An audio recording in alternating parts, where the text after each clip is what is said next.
Hello MotoGP enthusiasts, welcome back to ZNGP Today, DAZN's new documentary series, Volver. Premiered an episode dedicated to Marc Márquez, bringing together sporting greats who have watched his long path back from injury. At a DAZN event to discuss the episode, Márquez spoke openly, but carefully, about what the recovery meant, how public life has changed him, and why some parts of his story he preferred not to dwell on. Veteran manager and pundit Carlo Pernat sat down with Moto.it to dissect the 2025 MotoGP season, from Pecco Bagnaia's struggles to Marc Márquez's disruptive arrival at Ducati, and what it all means for 2026. Pernat's verdict is blunt: confusion inside Ducati, strategic worry for the future, and a relationship between Marquez and Gigi Dall'Igna that he describes with an unforgettable image. Don't forget to click subscribe button and the bell icon for MotoGP news update.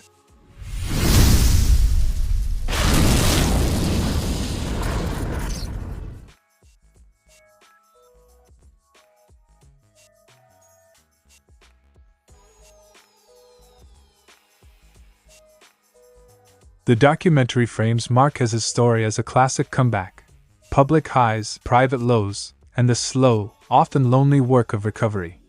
The episode pulls on that human thread, former champions like Rafa Nadal and Pau Gasol offering perspective, and Márquez reflecting on how those years away reshaped him.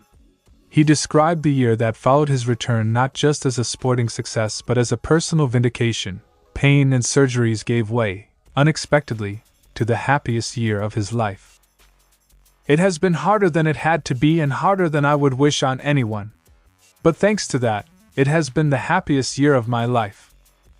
That sentence does double duty: an honest admission of the cost, and a declaration that, emotionally, the struggle reframed what victory means.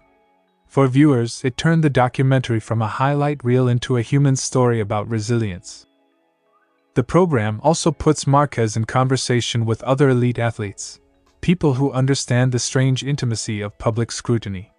He acknowledged the privilege riders have to influence others, but warned that being constantly observed complicates how much you can share. For Márquez, opening up is therapeutic but also anxiety-inducing. The closer you are to the camera, the harder it becomes to be fully honest without feeling exposed. It's very difficult to be completely open under that pressure, because it creates anxiety. That line explains why some athletes become media-trained shells while others find selective vulnerability. Márquez struck a pragmatic balance. He wants to help and to be authentic, but he also protects parts of himself from the glare. One of the documentary's strongest themes is the pivot from competitor to patient, a change Márquez knows intimately after multiple surgeries. He accepted that, at certain points, performance becomes secondary and the rider's role is to follow medical direction. That shift demands humility, trusting clinicians, surrendering control, and reframing identity when you cannot race at will. It's a perspective many champions resist, but Márquez said it was necessary for Rio recovery. There comes a time when your profession takes a back seat. You're a doctor's patient, and you trust him. That admission humanizes a figure usually defined by razor-sharp aggression on track. Here he models the opposite: patience, trust, and the slow work of rehabilitation. Perhaps the most striking moment was Márquez's blunt description of what he endured physically. For years he dodged explicit talk of his operations and the details of prolonged stiffness and frozen shoulder syndrome. At the DAZN event he dropped that curtain, naming broken bones and immovable joints, and explaining why he had mostly chosen silence. The admission reframed earlier reticence. He wasn't hiding for theatrics, but because the reality was brutal, personal, and hard to put into sound bites. I broke my humerus and shoulder, but I wasn't interested in talking about it. In that line you hear both defiance and relief. Defiance against the idea that a champion must narrate every wound, and relief in finally telling a story on his own terms. The DAZN episode, and Márquez's comments at the event, show a champion who has learned to translate pain into perspective. He thanked colleagues who empathized, admitted the strain of living under a camera, accepted the role of patient when required, and finally named injuries he'd previously skirted in interviews.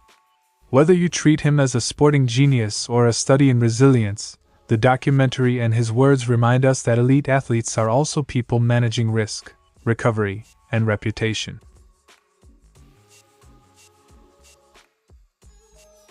Pernat opens where many in the paddock still wince, Pecco Bagnaia's 2025 season.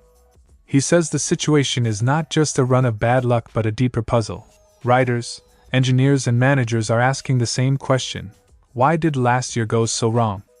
Pernat admits even experts got it wrong and suggests that the factory itself is searching for answers, worried about how this will affect 2026 planning. That sense of institutional bewilderment is striking coming from an insider used to confident, tightly run operations. If you ask Dall'Igna what happened, in my opinion he also has doubts, many doubts. Pernat frames Bagnaia's season not as a single failure but as a systemic puzzle, and when the team's leaders are uncertain, the off-season becomes far more than routine preparation.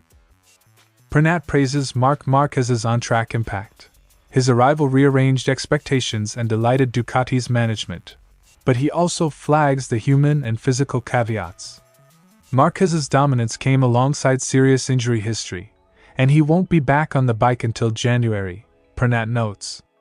That combination, a superstar who has returned to form but still carries injury risk, creates both elation and a small, unavoidable question for Ducati as they look to start a new championship cycle. I have Marquez, and that's undeniable, but Marquez won't be able to ride a bike until January. It's a question mark, albeit a small one. Pernat's point is practical. Having the best rider on paper is a huge advantage, but recovery windows and the calendar mean Ducati must plan for contingencies as well as celebration. Perhaps the most provocative line came when Pernat described the relationship between Marquez and Dall'Igna as a blood pact, formed last year, a metaphor for the deep trust and mutual commitment he sees between rider and boss. Pernat used that image to explain why Ducati backed Marquez so decisively, and how that confidence reshaped the team dynamic. It's less literal than theatrical. Pernat is saying Ducati committed resources, faith, and strategy to Marquez in a way that changes the internal balance of power inside the garage. Marquez and Gigi made a blood pact, in my opinion. They made it last year. That symbolic pact, Pernat argues, explains both Ducati's mid-season momentum and the unease that followed in other corners of the team when things didn't go exactly to plan. Pernat didn't spare other manufacturers. He warned Yamaha has had to change engines because they'd reached a limit, and he questioned some rider moves. On Toprak Razgatlioglu's jump from World SBK to MotoGP, Pernat suggested a measured approach. He would have delayed the switch to 2027, when tire and engine changes settle, rather than put the Turkish star into a rookie season filled with unknowns. These comments underline a broader theme in Pernat's analysis. Rapid change creates opportunity, but it also amplifies risk for teams and riders who aren't fully ready. If I had been his manager, I would have waited a year, signing the contract with Yamaha. Pernat's voice here is advisory, urging prudence while acknowledging the commercial and sporting pressures that often force bold, early moves. Carlo Pernat's reading of 2025 is a mixture of admiration, alarm and sober counsel. Admiration for Marquez's impact, alarm at the unanswered questions around Bagnaia and Ducati, and counsel to manage transitions, whether rider moves or engine programs, with care. His blood pact phrase is intentionally dramatic, but the underlying point is simple. Trust and commitment reshaped Ducati this year, and those same forces will determine whether the team can turn confusion into a clean run at 2026. Thanks for watching ZNGP Today, and this is your MotoGP news update. And see you next time!